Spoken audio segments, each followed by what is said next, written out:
안녕하세요. 오늘은 기계역학 17번째 시간입니다. 본 차시에서는 동역학에 대하여 마지막으로 학습을 하도록 하겠습니다.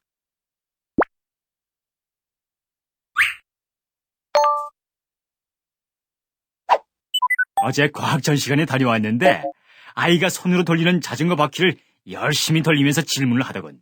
내가 밀지도 않았는데 어떻게 의자가 돌아가냐고 하는 거야. 자네의 이야기를 유추해보자면 빠르게 돌고 있는 자전거 바퀴를 돌릴 때도 각 운동량은 크기뿐만 아니라 방향까지 보존되기 때문에 의자가 돌아가는 거야. 아이와 함께 오면 내가 좀 더 자세하게 설명을 해주겠네.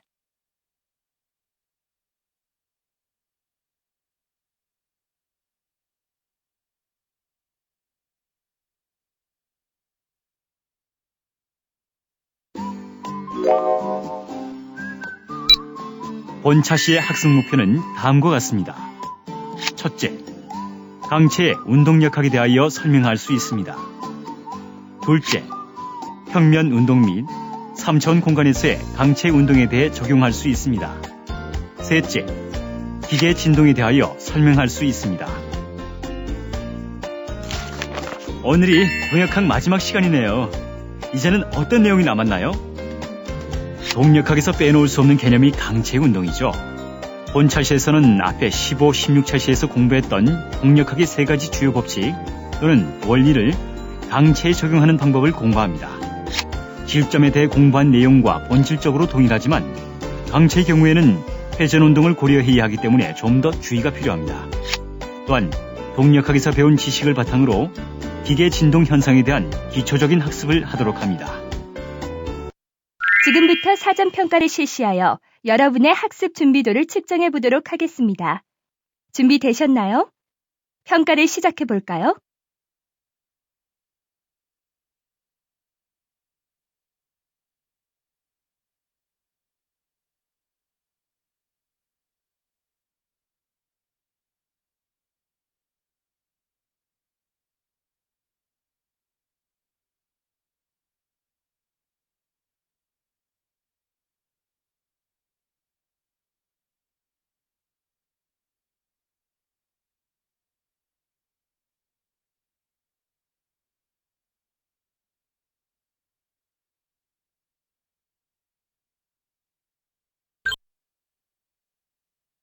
안타깝습니다.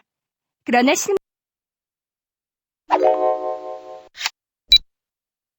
앞에 두 차시에서는 질점과 질점계에 대해서 뉴턴의 제2법칙, 일과 에너지의 원리, 충격량, 운동량 법칙을 적용하는 방법을 공부했습니다. 그러나 우리 주변에서 움직이는 물체를 질점으로 간주할 수 없는 경우가 아주 많습니다. 15차시에서 물체의 운동 범위에 비해 크기가 작을 경우 그 물체를 질점으로 간주할 수 있다고 했습니다. 다음 그림과 같이 여러 물체가 연결되어 움직이는 경우를 생각해 봅시다.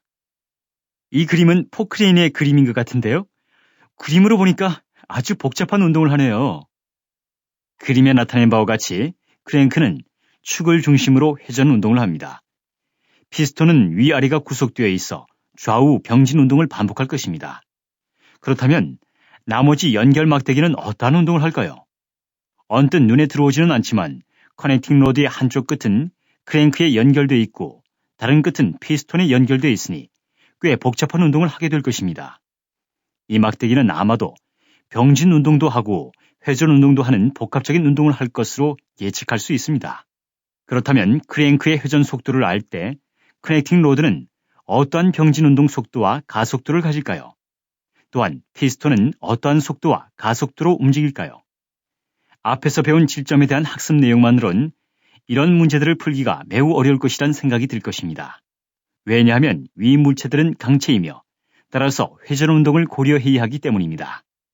자, 그럼 본격적인 강의 내용을 살펴볼까요?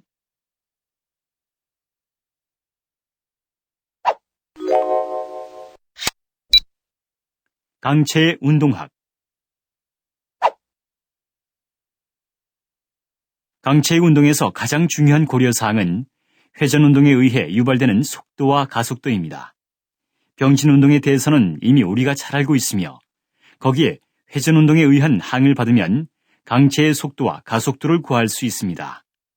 다음의 그림과 같이 강체가 어떤 임의의 축에 대해 W바라는 가속도로 회전하는 경우 강체 내의 한 점 P의 속도와 가속도는 다음의 식으로 표현됩니다.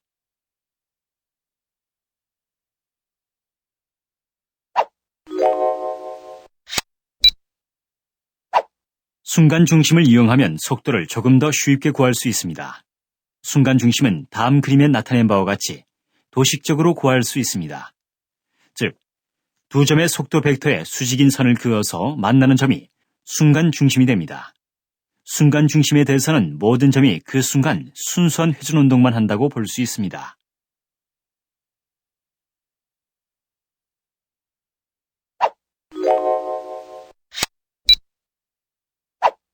가속도에 대해서도 같은 방식으로 다음과 같은 식을 얻을 수 있습니다.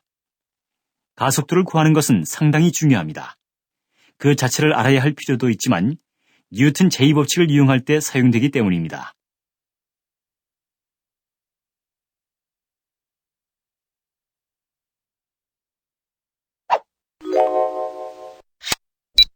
강체의 운동 역학. 강체의 3차원 운동은 상당히 복잡하므로 본 학습에서는 2차원 운동, 즉 평면 운동에 대해서만 살펴봅니다. 강체에 대해 동력학 문제를 풀 때는 병진 운동과 더불어 회전 운동을 고려해야 함을 알았습니다. 앞차시에서 뉴턴의 제2법칙을 다음의 식으로 표현했습니다. 위의 두 식을 다음과 같이 이해하면 편리합니다. 두 식은 서로 모양도 유사하고 각 변수가 의미하는 바도 서로 상응관계에 있습니다. 즉, 힘은 모멘트에 상응하고 가속도는 각 가속도에 상응합니다. 그러면 질량과 사이에도 상응관계가 있을 것입니다. 그래서 질량 관성 모멘트라고 부릅니다.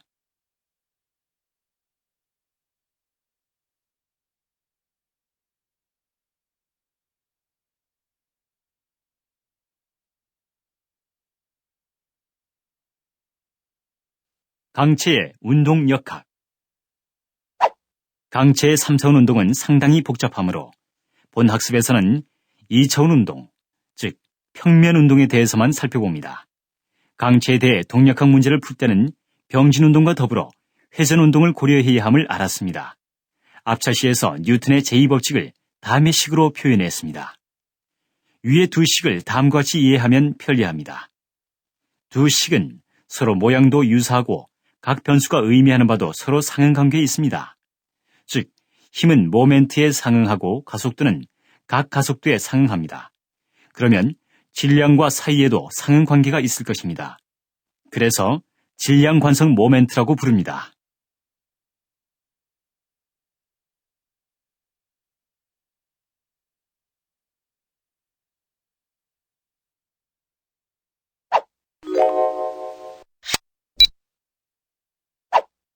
질점에 대해 일과 에너지의 원리를 배웠으며 다음의 식으로 표현됨을 알았습니다.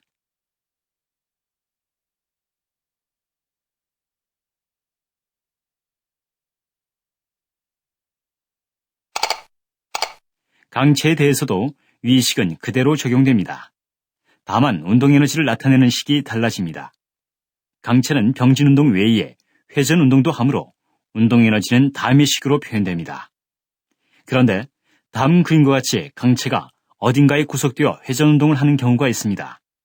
이 경우 무게중심을 기준으로 생각하면 병진 플러스 회전 운동을 하므로 운동 에너지를 위의 식으로 구해야 하지만 그림의 OE에 대해서는 회전 운동을 하므로 다음의 식으로 운동 에너지를 구할 수 있습니다. 이렇게 구한 운동 에너지 값과 2번 식으로 구한 값은 당연히 서로 같습니다. 따라서 문제에 따라 무게중심을 기준으로 운동 에너지를 구하는 것이 편할 때도 있고 특정 회전축상의 점을 기준으로 운동 에너지를 구하는 것이 편할 때도 있습니다.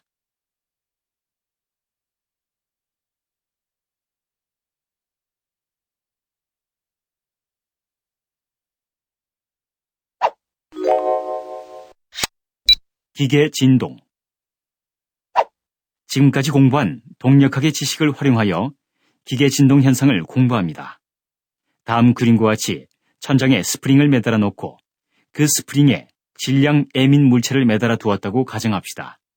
이러한 상황에서 물체를 잡아당겼다 놓으면 물체는 위아래로 왔다 갔다, 즉 진동을 하게 됩니다.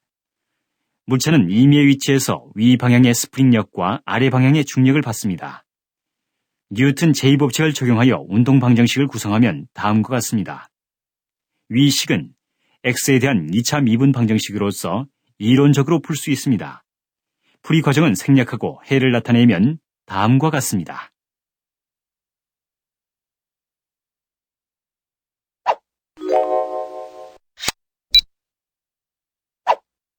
앞의 그림에서 물체의 외력이 작용하고 물체의 운동 방향에 반대되는 저항력이 작용하는 경우를 생각해 봅시다. 운동 방정식은 다음과 같습니다. 이를 풀어 변이의 진폭과 외력의 진폭의 비를 구하면 다음과 같습니다. 이 식은 특정 크기의 외력이 작용했을 때 진동하는 물체의 진폭이 얼마로 확대되는지를 나타냅니다.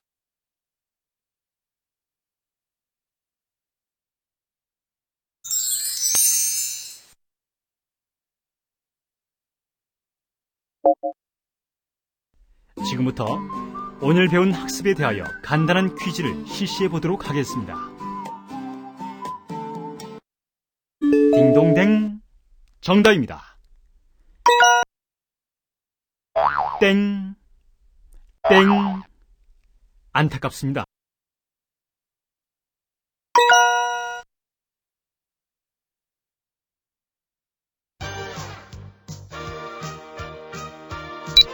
강체에 대한 법칙도 이전에 배운 질점계에 대해 적용하는 식과 거의 비슷하군요. 그렇습니다. 기본이 되는 법칙과 원리는 동일합니다.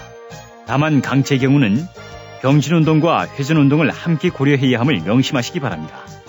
이번 차시의 학습을 요약해보면 강체의 운동학과 운동역학을 했으며 질점계에 대해 적용하는 식과 강체에 대해 적용하는 식은 본질적으로 동일합니다. 강체에 대해 뉴턴 제2법칙, 일과 에너지의 원리, 운동량, 충격량의 법칙을 알아보았습니다. 기계 진동에 대해 공부했고 고유 진동수와 확대 계수의 의미를 기억하기 바랍니다.